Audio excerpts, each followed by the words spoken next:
आम्हाला काही फरक पडणार नाही, मी हिंदुत्वासाठी कटिबद्ध आहे असं नितेश राणे म्हणाले. अजितदादांनी भाजप नेतृत्वाकडे तक्रार केली. मला असं वाटतं की अजितदादांनी कोणाकडे तक्रार केली आहे मलाही माहिती नाही, किंवा अशी तक्रार झाली आहे की हेही मला माहीत नाही. पण नितेश राणे हे हिंदुत्वाकरता काम करतात, ते हिंदुत्ववादी आहेत. ते अतिशय तडफेनं हिंदुत्वाचे विषय मांडतात.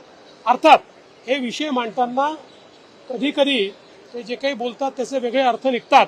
त्या संदर्भात स्वतः नारायणराव राणे साहेबांनी त्यांच्याशी चर्चा केली आहे, मी चर्चा केली आहे. त्यामुळे ते त्याची काळजी निश्चितपणे घेतील.